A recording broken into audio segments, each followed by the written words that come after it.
One of the keys to bringing your game from the range to the course is going out and playing by yourself. And provided you're not going to hold up any play, I want you to practice on the course, which simply means this.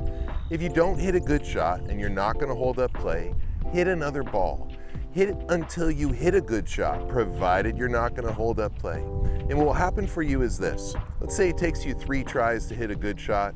Well, eventually you'll be able to do it on the first attempt because you'll have the point of reference of having done it properly when you gave yourself a couple extra attempts.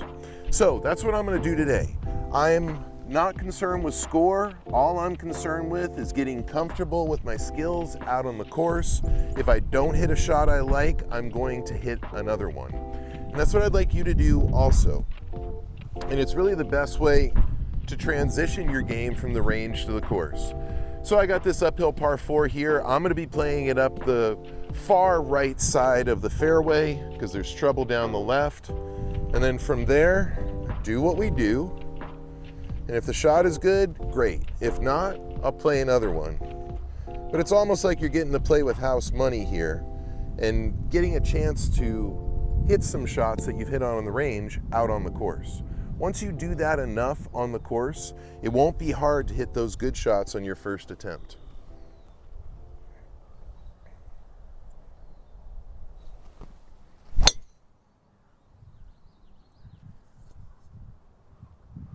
So that's fine.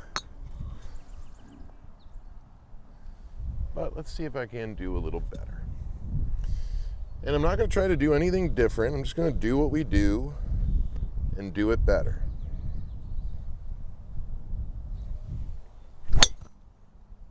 Yeah, I love that.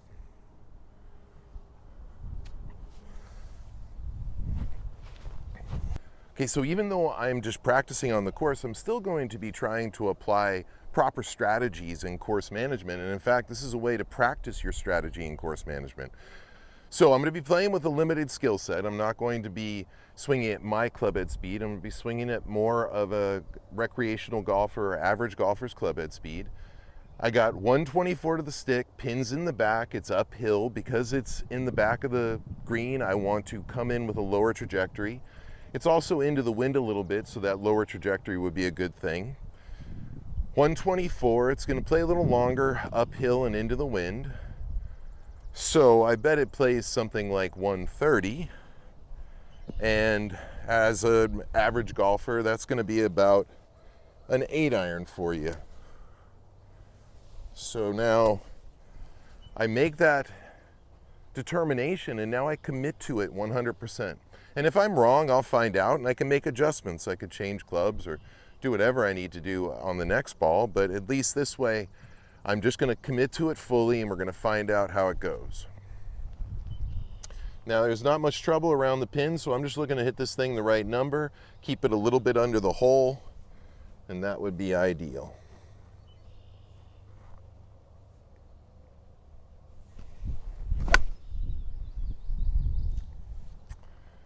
I hit a little low on the face, and it looks like it's a little bit past the pin. So, had I hit that solidly, it probably would have been back edge of green. So now I make that adjustment here, and I could play the 9-iron and find out what would happen. And then the next time I have this shot, I have some information that I can use to make a better decision the next time. So same thing.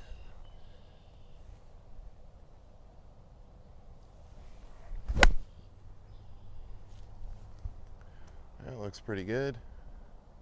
Nice. So you see there, the first play, the 8-iron was the wrong play.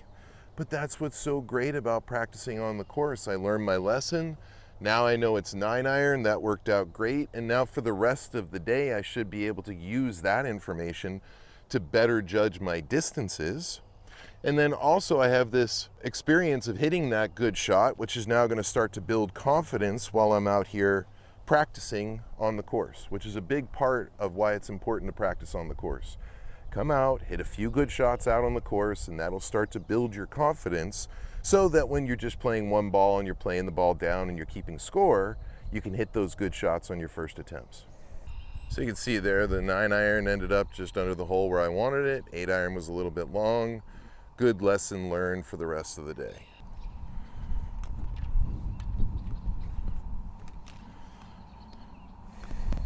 So I'm going to play the first ball just because it's a more difficult shot and I want to get some practice on it and kind of give myself a chance to make this an easier shot.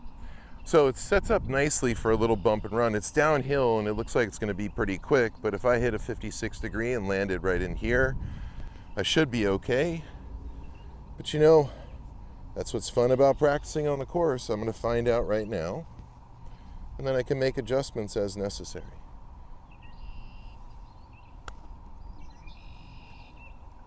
Yeah, that's good speed. Yeah, that's really good speed. Okay, now just for fun, I'm going to hit a couple more because I don't expect to make them every time, and I kind of just want to get some practice.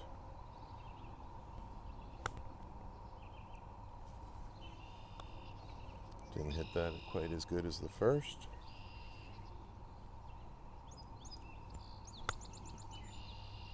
Yeah. So it's pretty quick. Another option I could do is I could putt from up here. But obviously the first one worked out just fine. And now from there, I'll hit a couple putts. And when I'm practicing on the course, I really just consider it to be like a training mode. And you know, what's nice is there's no consequences when you're just practicing on the course. Doesn't matter if I make or if I miss this putt relative to score. It just matters relative to my confidence and what I have to learn. Now, if I miss and I have a hard time missing, that tells me I should work more on my putting. So after the round, I'll spend some time practicing my putting. If I make, great. I'll probably still spend some time practicing my putting, but this is just an excellent way to spend some time on the course and be able to practice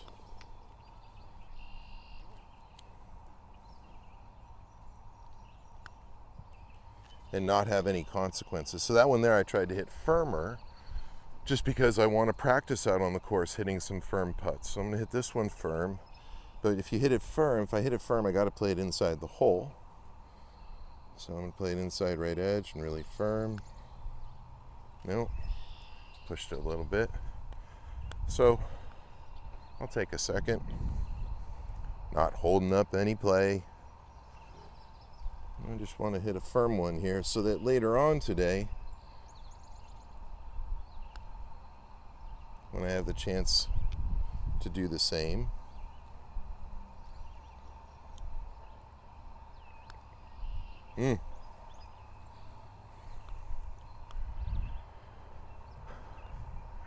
when you hit it firm, you have to play less break. And that's one of the things I'm convincing myself to do here. So this time, no fooling around, inside the hole. Yeah, good.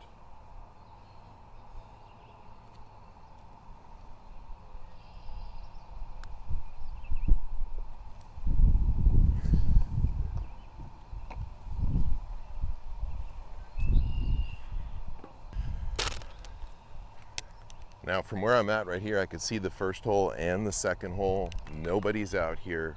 I got the whole course to myself. So I'm going to take advantage of that. Score doesn't matter today anyway, because I'm playing by myself. So in order to be productive, I'm going to practice on the course.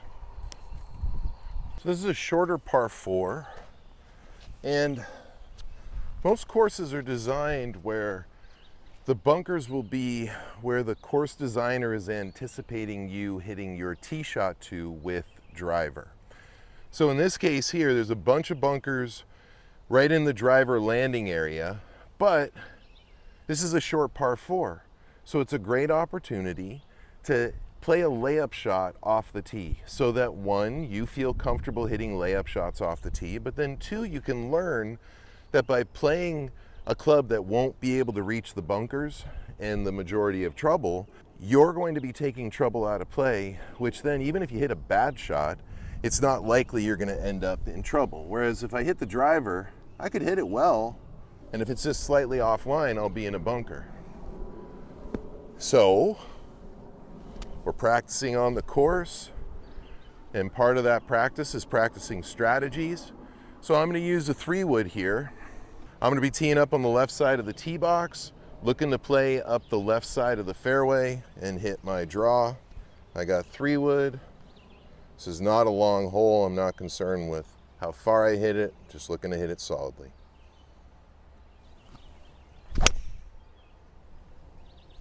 That's nice. Now I smoked that one, so I don't feel a need to hit any other balls. That's a great point of reference for me the next time I have to hit 3-wood.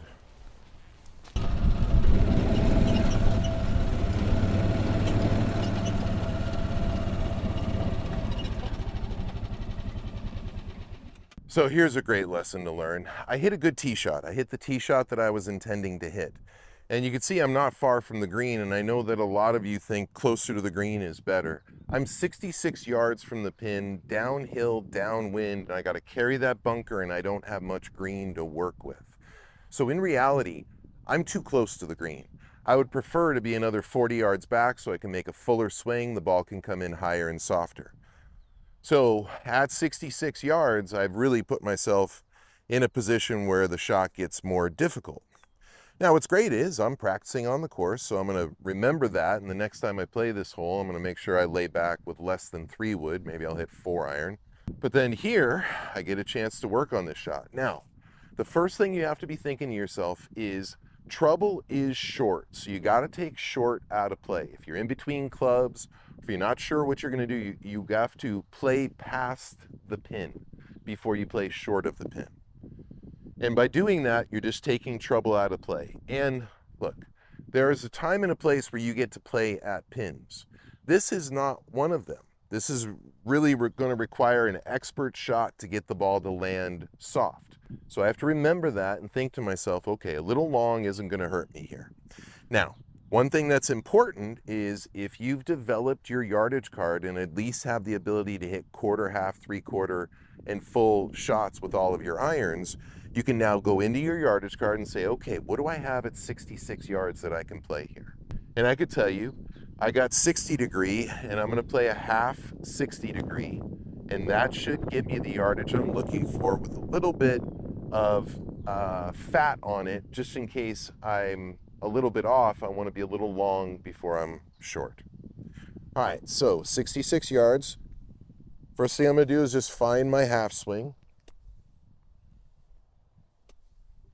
Once I feel confident with it, I'm going to first start playing the ball in the front of the stance with just a square club face. And we'll see how it goes. If I need to, I'll open the club face with the next balls. But that's one of the great things about practicing on the course. Now, the only other thing I have to do here to really find out the proper information is hit it solidly, hit it as I intend to, which is why it's really important to commit to the shot, even when you're just practicing on the course. Commit to it. All right, 60 degree. Half swing.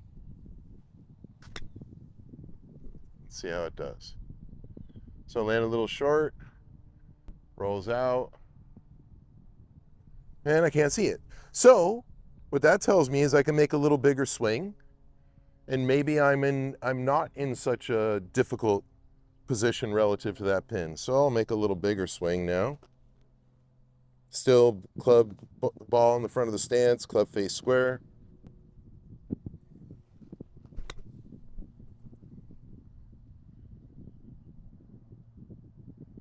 Yeah, that landed shorter than I wanted to also. Let's do another one.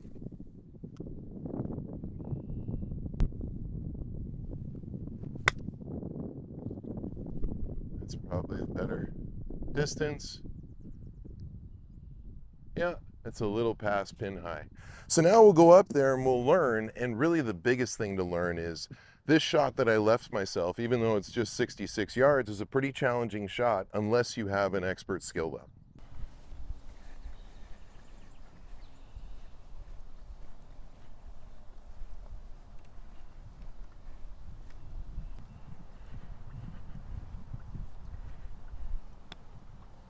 So clearly not very good from 66 yards, but that shows you how that shot, even though it's short, is a little more demanding than, let's say, a 100-yard shot. Okay, so I'm gonna play this one off the green so I can practice my short game. This looks like a nice bump and run opportunity. I have plenty of green to work with. I'm deciding between pitching wedge and 52 degree. I think it's 52 degree because it's a little downhill. Ball in the center of my stance, looking to land it in the most predictable surface.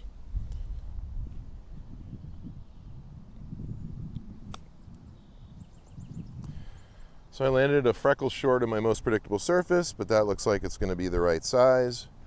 So now make that slight adjustment.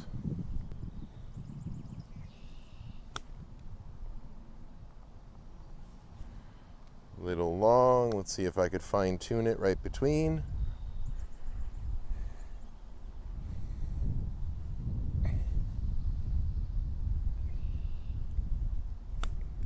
Yeah, that looks good. And that's the right speed.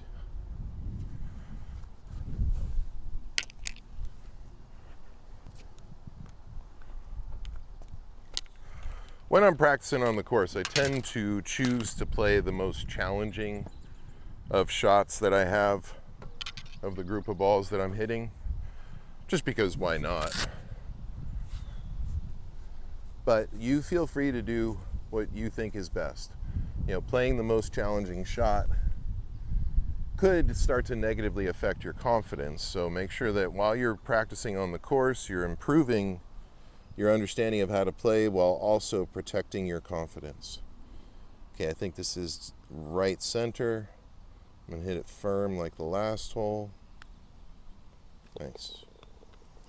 I like that stroke.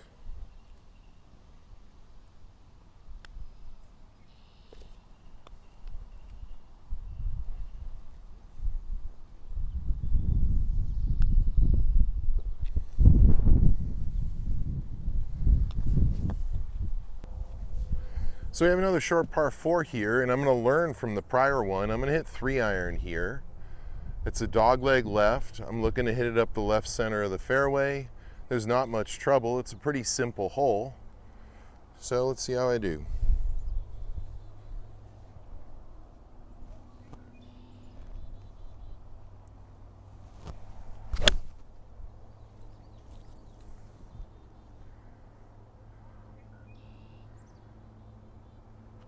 Yeah, I look pretty good. I'm gonna hit another one just cause. Something that's important to remember when you're practicing out on the course is you're gonna hit some really good shots. But you can't expect those good shots to immediately happen when you start playing with other people. But this is a step in being able to make that occur when you play with other people. So just come out, try to hit some good shots on your own, and that'll lay the foundation for you to be able to do it with other people in your group.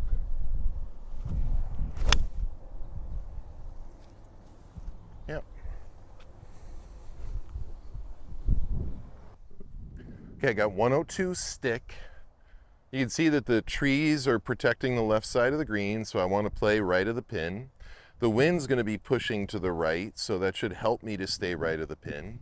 The bunker short of the green really isn't in play because it's 20 yards short of the front edge. I should be able to handle carrying that with even a poor miss if you do what we do. So 102, I got 52 degree. This is a good yardage to practice. I'll play the ball a little forward in the stance to have it come in a little higher and softer. That's pretty good out there right of the pin. Yeah, looks like good distance.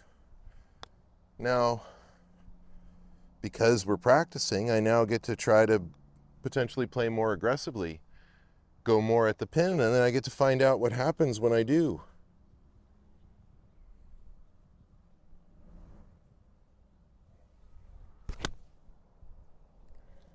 Oh, that's well struck.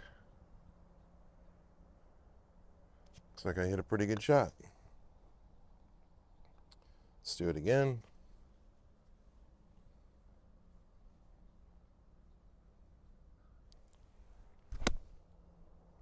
Yeah, that looks good too. All right, let's go up and see where they're at. What I like about that is I just got to practice 3 shots from 102 yards, which is a crucial yardage for playing good golf. So the second shot I hit came up a little short. First one's here closest to us. The last one is just a little past the pin. So really, there's not much of an advantage for going at the pin. Playing out to the right was a smart and safe play.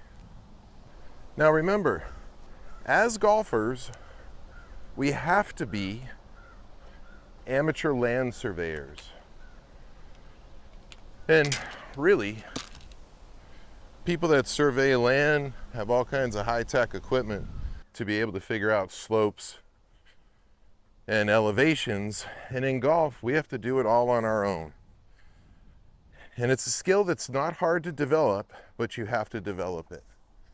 How you develop it is by hitting lots of putts and watching how they break. Just watching a putt break will teach you something about how to see the break the next time you hit a similar putt. So I could see this was feeding to the right, and it's a little bit downhill. My line, I think, for proper speed is out in here. Now this is the apex. I believe this to be the apex of the putt for me. And there's something that I use to help me to control my speed, which is where I don't just find the hole, but I find the apex of the putt, the highest point of the break. And then I'm able to develop a relationship of, well, if I can hit a putt that feeds to this point here, the rest of the way here is just going to feed down to the hole. And it helps me to judge and control my speed. So I see that apex out there. It's a little downhill. So I'm going to hit a good putt that gets to that apex and then let it feed from there down to the hole. There's the apex, and then it feeds. It's pretty good, huh? So by seeing putts roll is how you learn how to read putts. Apex, and then let it feed. So there I could see the speed's good. You know, it rolled 12 to 18 inches by. And remember this, although perfect speed to lag a putt is rolling it up right to the hole, good speed for making putts is to make sure that the ball is going to go by at least 1.5 feet. And there are times where I want the ball to have enough speed to go 3 feet to 4 feet by the hole. Now there's a time and a place for all of that. But perfect speed does not mean that the ball is trickling into the hole. That's perfect lag speed. All right, let's play to the apex again. Oh, I didn't hit that one. Okay. So you can see that slope there. And now, afterwards, I can look at it and say, yeah, I could see exactly that slope and how the ball was breaking. And what will happen for you is you'll start to remember that in the future, and you'll see these same slopes, and you'll be able to judge slopes in the future a little better because you paid attention to all the situations prior. Thanks for watching, and stay connected for more tips and updates by following me on social media. And if you're really serious about improving your game, check out my online golf school, JimVenetosGolfAcademy.com. Right now, golfers are cutting their handicaps in half with the system that I teach. Links in the description below. Don't forget to subscribe. See you next time on the practice tee.